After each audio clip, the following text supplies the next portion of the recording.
Crime हो या राजनीति, चुनाव हो या आयोजन, अब हर मुद्दों पर खुलकर होगी चर्चा एक खास शख्सियत के साथ।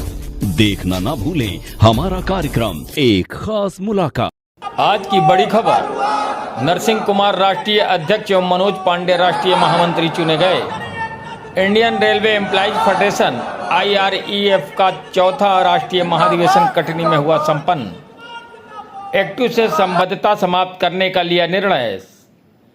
प्रयागराज, आज रेल मनोरंजन गृह NKJ कटनी में देश भर के कई जोनों से आए सैकड़ों रेलवे कर्मचारियों की भागीदारी के साथ झमाझम पानी बरसते हुए माहौल में Indian railway employees federation IREF का चौथा राष्ट्रीय महाधिवेशन संपन्न हुआ, जिसमें नए पदाधिकारियों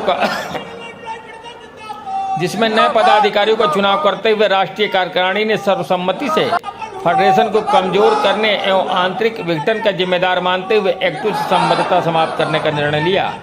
महाधिवेशन उद्घाटन करते हुए पश्चिम मध्य रेलवे एलरासा के जोनल महामंत्री VK जैन ने कहा कि आज सरकार रेलवे को लगातार बेच रही है। सभी कर्मचारियों की एकता के साथ निजीकरण को रोकना होगा। इंडियन रेलवे एम्प्लॉइज फेडरेशन के महासचिव मनोज पांडे ने कहा कि NPS, UPS और निजीकरण के खिलाफ संघर्ष और तेज होगा। पांडे ने कहा कि फेडरेशन में निष्क्रिय लोगों को बाहर का रास्ता दिखाते हुए फेडरेशन की नई कार्यकारिणी में सक्रिय और संघर्ष करने वाले नौजवानों को महत्वपूर्ण जिम्मेदारी दिया गया है और आने वाले समय में फेडरेशन की बागडोर संगठन के नौजवानों के हाथ में होगा। इंडियन रेलवे एम्प्लॉइज फेडरेशन संस्थापक सदस्य और राष्ट्रीय अध्यक्ष नरसिंह कुमार ने कहा कि हमारी फेडरेशन को आंतरिक रूप से कमजोर करने के लिए उत्पादन इकाइयों में यूनियन चलाने वाले कुछ अहंकारी लोग लगातार कोशिश कर रहे थे।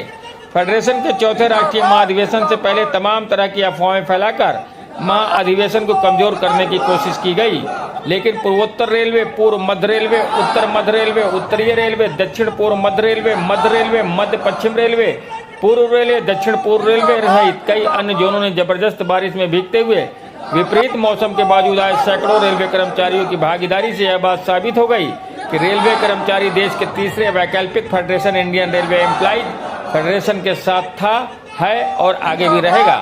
फेडरेशन में एलरसा, All India Guard Council, AIRTU, EMSA, RKTA सहित रेलवे में कार्यरत सभी रेलवे एसोसिएशन के पदाधिकारियों ने महाधिवेशन को संबोधित किया।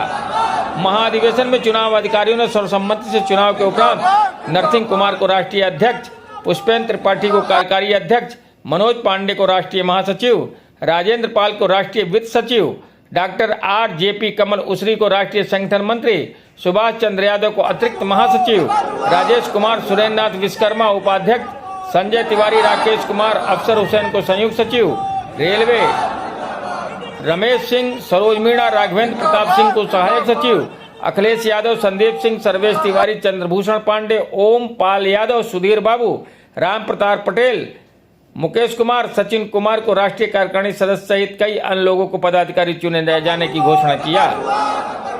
अंततः केंद्रीय महासंघों द्वारा 9 जुलाई 2025 को होने वाली हड़ताल का समर्थन किया गया और देश भर में NPS, UPS व निजीकरण के खिलाफ अभियान चलाने की घोषणा की गई। West Central Railway workers union का पहला महाधिवेशन भी संपन्न हुआ। सुरेंद्र नाथ विश्वकर्मा को जोनल अध्यक्ष और पुष्पेंद्र त्रिपाठी को पुनः जोनल महामंत्री चुना गया। अपने खून पसीने से सींच करके इतना मजबूत करें और उस संगठन के भी लोग अगर जो है कोई संघर्ष न करें, तो एक बात मैं कहना चाहता हूं कि तुम जो कहो वो मैं बोलूं, तुम जो कहो मैं वो लिखूं। मेरा पीछा तेरा गुलाम थोड़े हैं। झुक के करते होंगे, डर से करते होंगे लोग तुझको सलाम, उनके दिल में तेरा एहतराम थोड़ी है। तो इस सरकार का लोग डर के जो कुछ करते हो, अपनी नौकरी के डर से जो कुछ करते हो, लेकिन जो है कोई जो है डरने वाला नहीं है, कोई झुकने वाला नहीं है। और रेल के बहादुर साथी तो संघर्षों का इतिहास रचा करते हैं। इलाके के साथी बैठे हुए हैं, गार्ड काउंसिल के साथी बैठे हैं, ट्रैक मेंटेनर साथी बैठे हैं, सभी विभाग के साथी बैठे हैं। हमारे अखिलेश जी हैं, तुलसी जी हैं, संदीप सिंह जी हैं, शिवेंद्र हैं, सर्वेश जी हैं और पांडे जी हैं, ओमपाल हैं, साथी सभी लोग हैं, चौरसिया जी हैं, पवन चौरसिया जी जो यहाँ के बहुत मशहूर रिपोर्टर करण मिश्रा, एक खास मुलाकात। संघर्षों में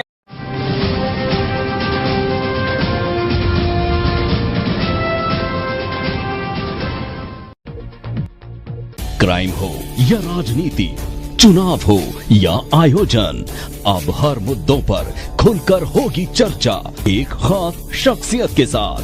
देखना ना भूलें हमारा कार्यक्रम एक खास मुलाकात।